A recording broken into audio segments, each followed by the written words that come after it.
Honorable members, I have to inform the House about the sad demise of our colleague Sri E. Ahmed. Sri E. Ahmed was a sitting member representing the Mallapuram parliamentary constituency of Kerala. He was also a member of 10th to 15th Lok Sabhas. Sri Ahmed was Union Minister of State for External Affairs, Railways and Human Resource Development. Earlier, Sri Ahmed was a member of the Kerala Legislative Assembly for 5 terms from 1967 to 91 and served as Minister for Industry in the government of Kerala. Sri Ahmed was Chairman Committee on Absence of Members from the sittings of the House, Chairman Committee on Government Assurance and Chairman Joint Committee on Food Management in Parliament House Complex. He was also a member of various parliamentary committees during his long and illustrious parliamentary career. A widely travelled person, Sri Ahmed, leader of Indian delegations to various countries. Sri Ahmed passed away on 1st February 2017 in New Delhi at the age of 79. We deeply mourn the loss of our colleague, and I am sure the House will join me in conveying our condolences to the bereaved family. The House may now stand in silence for a short while as a mark of respect to the memory of the departed.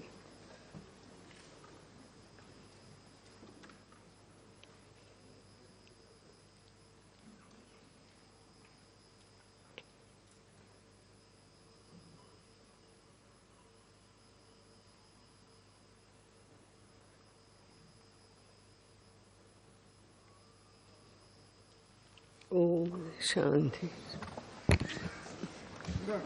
Honorable members, 1 minute. 1 minute, please. I know. First, let me declare something. Then आप बोल सकते हैं. मैं नहीं मना कर रही हूँ. Honorable members, please, please. दूसरा भी नहीं वो नहीं कर रही हूँ. मैं जो बोल रहे आपके मन में बात है वही I will also. मैं भी आपकी आप में से. Yeah. Honorable members, yes. आज मैं yes I am. Yes I am. Please.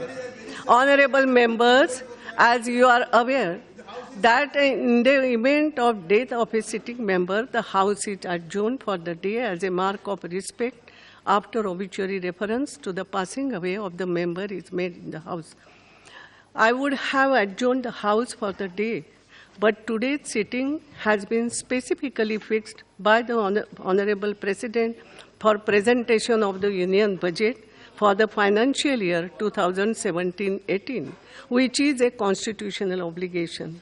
In view of this exceptional situation, the House may go ahead with the presentation of the Union Budget for 2017-18.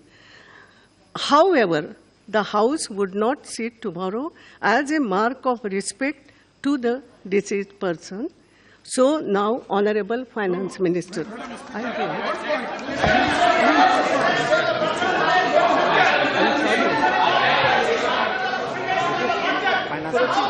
Yes, please. खड़गे जी, अब इसके बाद आप कल की बात मैंने जब बोली है, I'm sorry. Yes, खड़गे जी, ऐसा होता नहीं है. You called me, I met you, and I requested you. Yes. Today the House should be adjourned. Because E. Ahmad is a very senior most leader this House and also in Kerala House. Nearly 45 years he is there in the legislative affairs. And as a mark of respect, the House should be adjourned today. Budget can be presented tomorrow because, why I am telling you, E. Ahmad was on his duty. Yesterday, he was in joint parliamentary session. He was present and he collapsed there only. And he was taken to hospital. Yes, and after taking hospital and taking hospital. Ji, now please no, 1 minute. Taking hospital, they already declared dead. But in spite of that, I am not a doctor. In spite of that, it was kept. No, nothing will go. It was kept. I have given my ruling. और एक बात ऐसी है, हम कोई नहीं. It is a doctor's decision. I am sorry.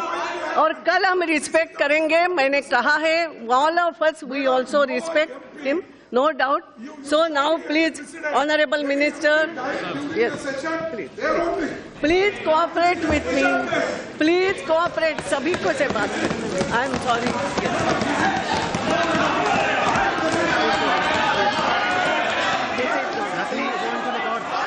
Nothing will go on record. I am sorry. Only minister statement. Please, this is not the way. Please, this is not the way. Please. Please.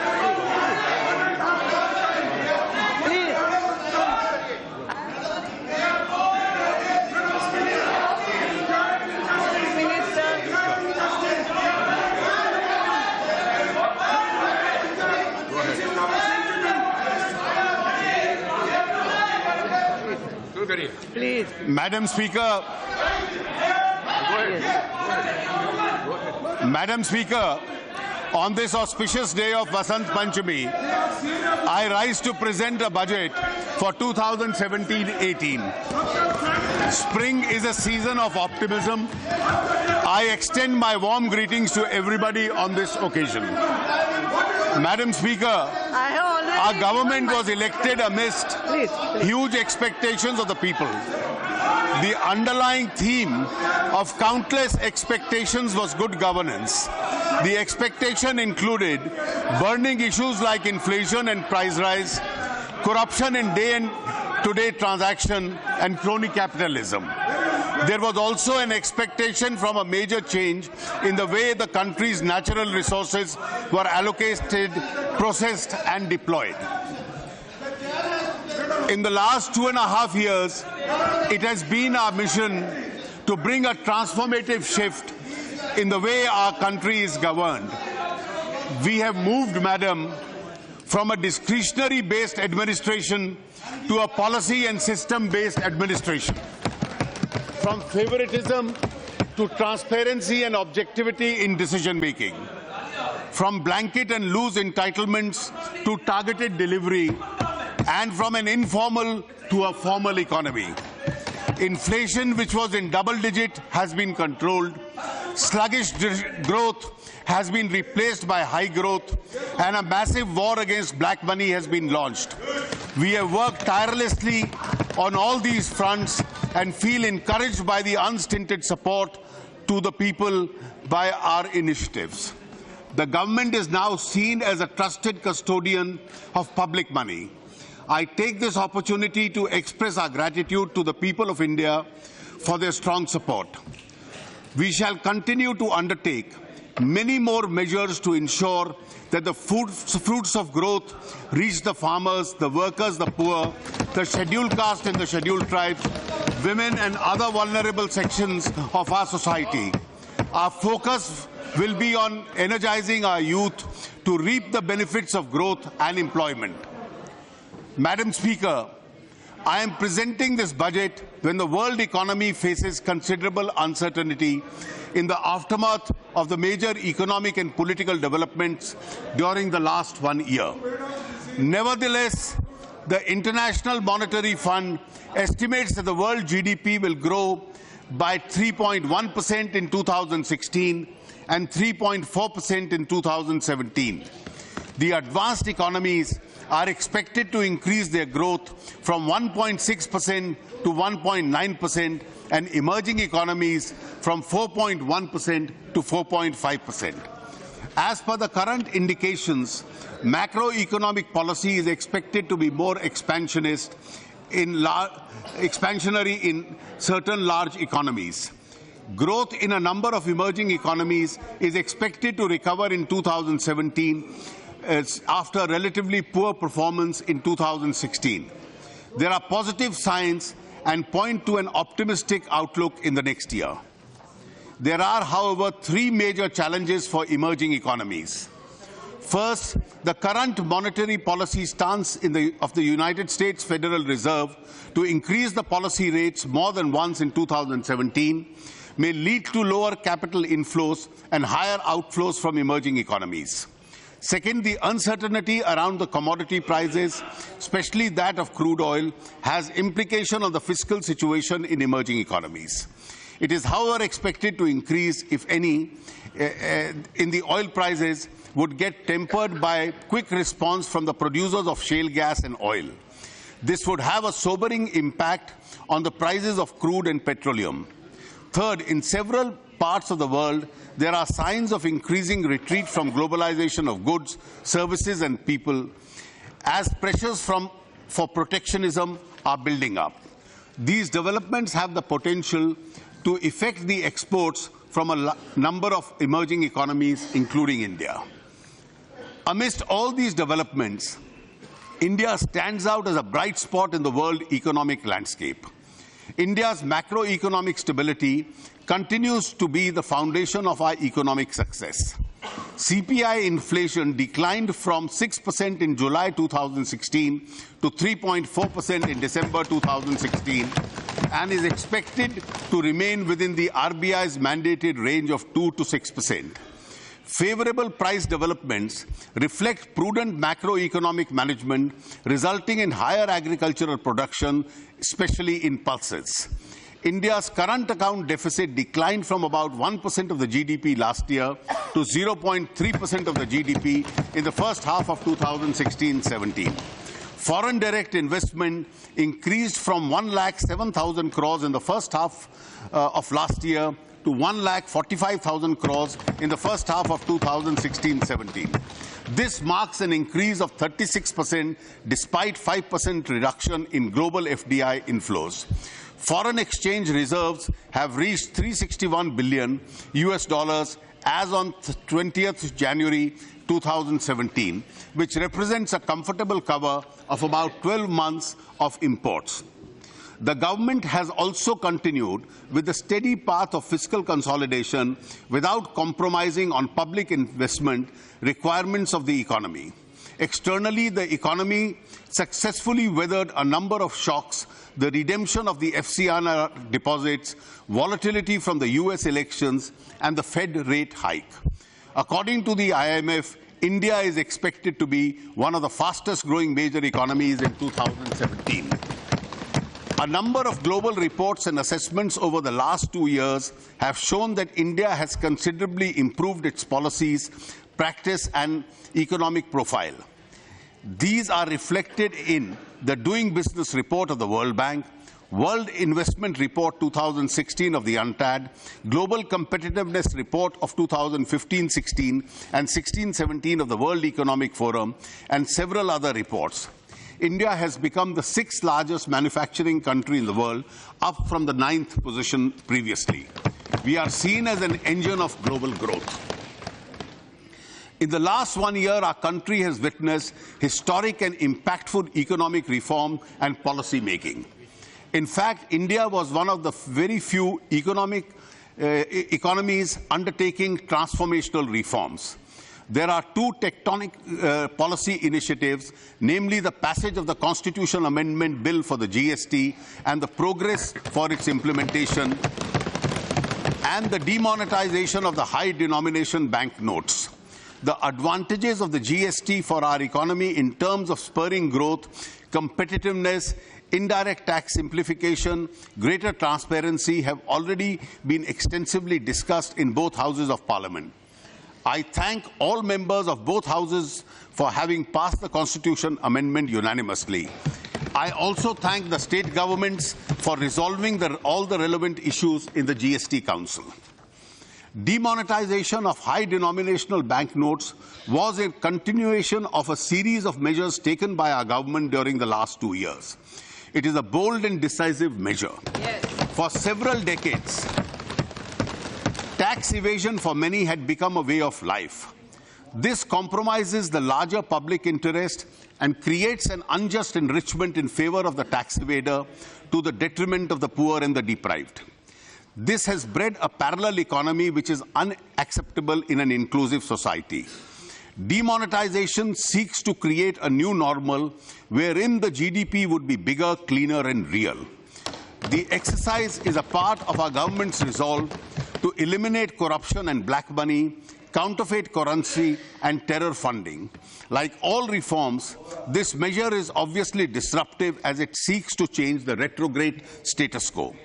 Drop in economic activity, if any, on account of currency squeeze during the remonetization period is expected to have only a transient impact on the economy.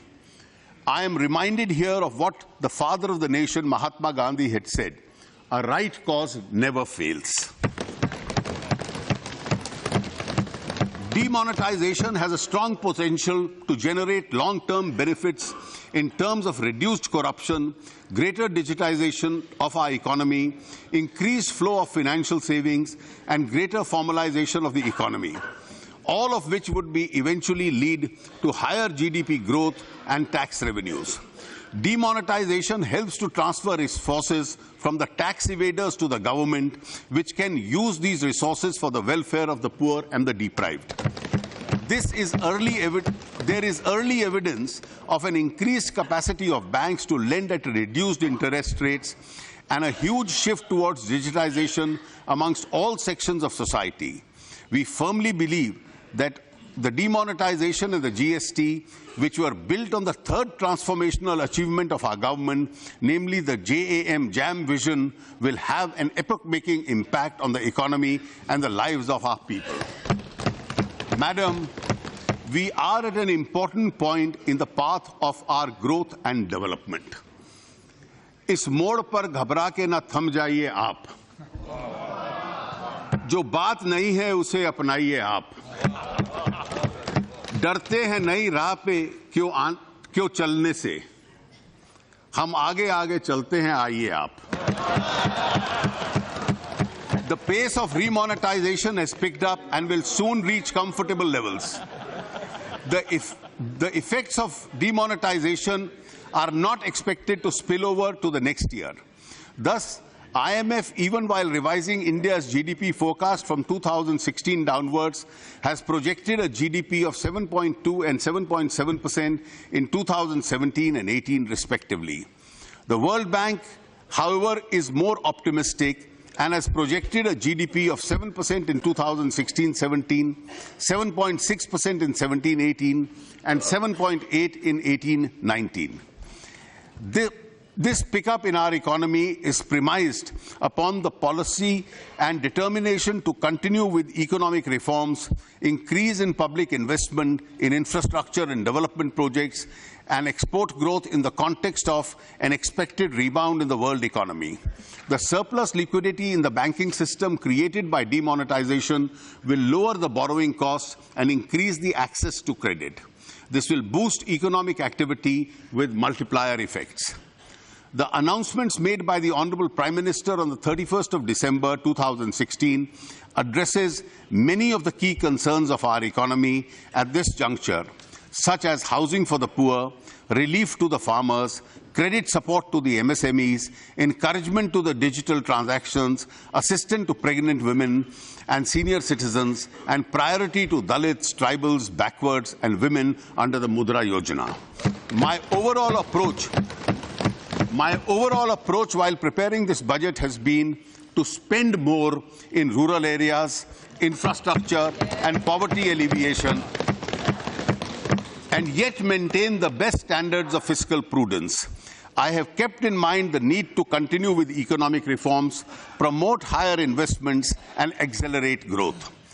The last 1 year was a witness to other major reforms, namely the enactment of the Insolvency and the Bankruptcy Code, amendment to the RBI Act for inflation targeting, enactment of the Aadhaar Bill for disbursement of financial subsidies and benefits, significant reform in the FDI policy, the job-creating package for the textile sector, and several other measures.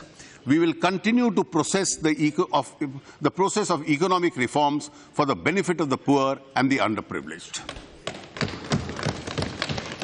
Madam Speaker, the Budget 2017-18 contains three major reforms.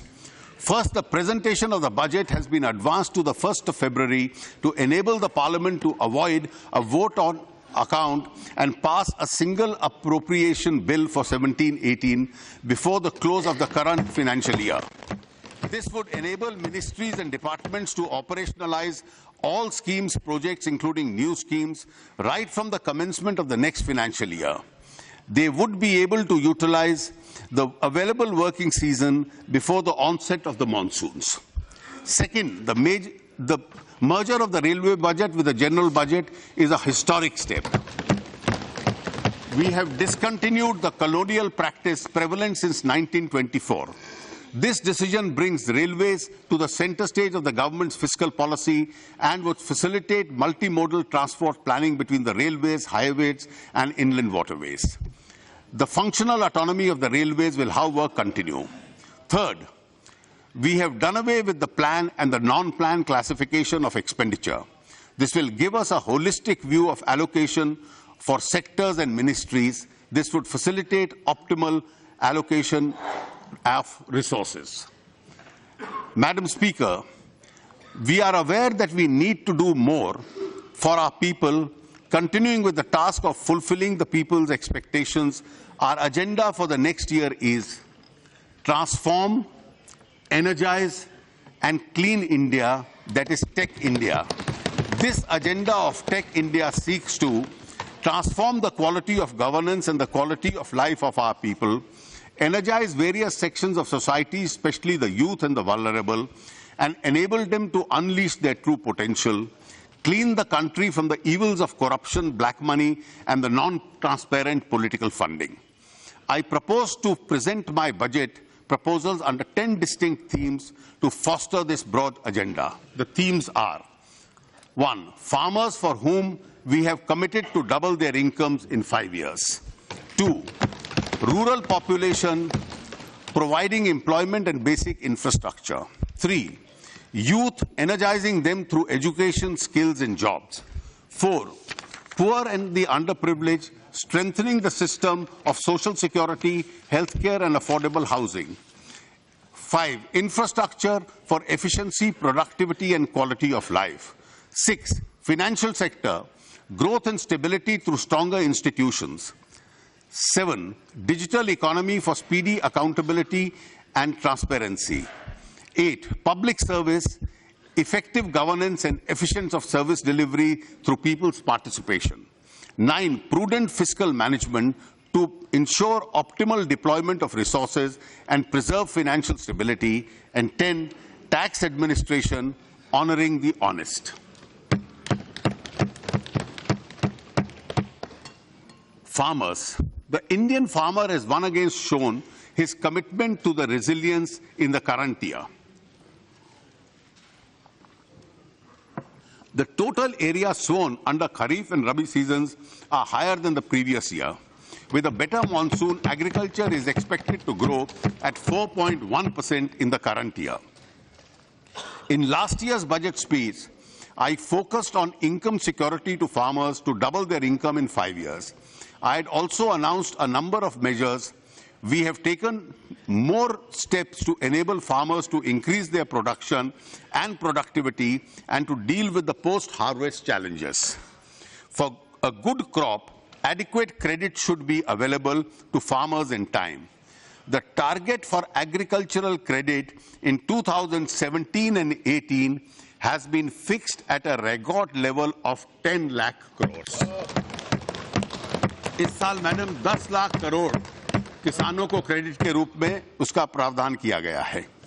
We will take special efforts to ensure adequate flow of credit to underserved areas, the eastern states and Jammu and Kashmir.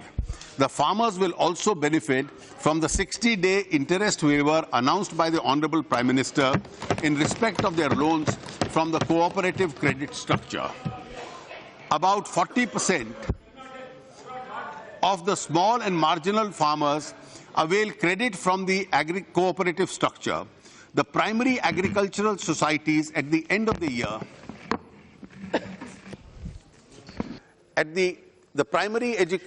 societies at the end of the year act as a front end for the loan disbursements. We will support NABARD for computerization and integration of 63,000 functional PACs with core banking support and district cooperative banks. This will be done in 3 years at an estimated cost of 1,900 crores with financial participation from the state governments. This will ensure seamless flow of credit to the small and marginal farmers. At the same time, sowing farmers should feel secure against the natural calamities. The Fasal Bima Yojana launched by our government is a major step in that direction. The coverage of the scheme will be increased from 30% of the cropped area in 2016-17 to 40% in 2017-18 and 50% in 18-19. The budget provision of rupees 5,500 crores in the Yojana in budget estimate of 2016 was increased to rupees 13,240 crores in 16-17 to settle the arrear claims. I have proposed a sum of rupees 9,000 crores.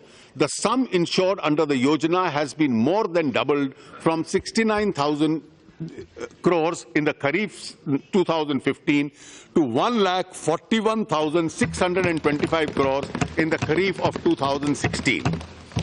Issuance of soil health cards has gathered momentum. The real benefit to the farmers would be available only when the soil samples are tested, quality and nutritional levels of soil is known. The government will therefore set up a mini lab in the Krishi Vigyan Kendras to ensure 100% coverage for all 648 KVKs in the country. In addition to 100 mini labs will be set up by qualified local entrepreneurs, government will provide credit-linked subsidy to these entrepreneurs. A long-term irrigation fund has been set up in the NABARD. The Honorable Prime Minister has announced in addition to 20,000 crores as its corpus. This will take the corpus of this fund now to 40,000 crores. A dedicated micro-irrigation fund will be set up by NABARD to achieve the goal of per drop more crop. The fund will have an initial corpus of rupees 5,000 crores. For the post-harvest phase, we will take steps to ensure that farmers to get better price for their produce in the markets. The coverage of the National Agricultural Market (NAM) will be expanded from the current 250 markets to 585 APMCs.